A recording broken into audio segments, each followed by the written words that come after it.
आज आपल्यासोबत मराठी, हिंदी आणि दाक्षिणात्य चित्रपटातील ज्येष्ठ अभिनेते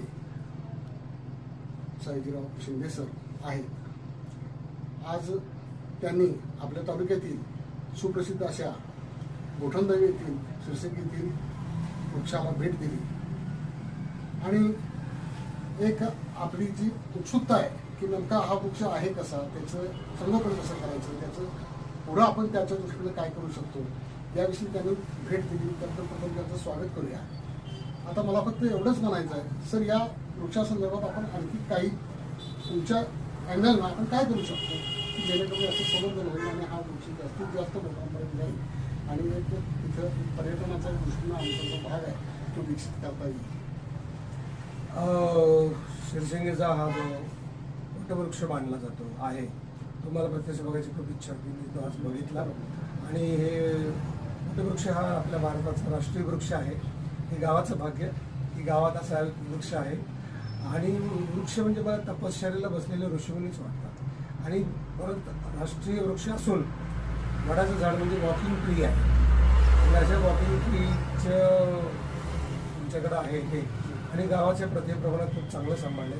गावची यात्रा असते हे ऐकून मला खूप चांगलं वाटलं। तर 14 एकरची देवराई होईल यासाठी सह्याद्री देवराईकडून आम्ही खूप मदत करू, म्हणजे विविध प्रजाती इथं कशा येतील आणि देशी झाडांचा एक संग्रह कसा होईल।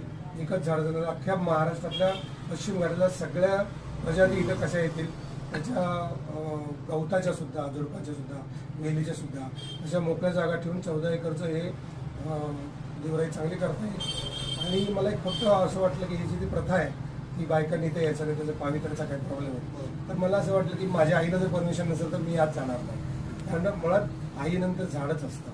त्यामुळे झाड आणि आई हे खरं एक नातं आहे।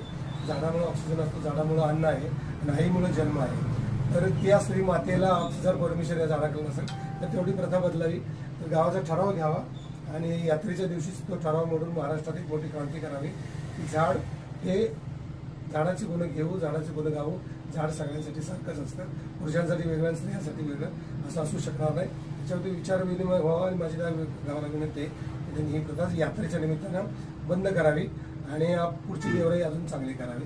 गावाचं अभिनंदन। सगळ्या लोकांनी हजारो पिढ्यांनी हे जपून ठेवलेले आहे आणि हे उत्कृष्ट आदर्श आहे गावाचा, तो आदर्श पुढे चालू करावा। धन्यवाद। धन्यवाद सर, थँक्यू।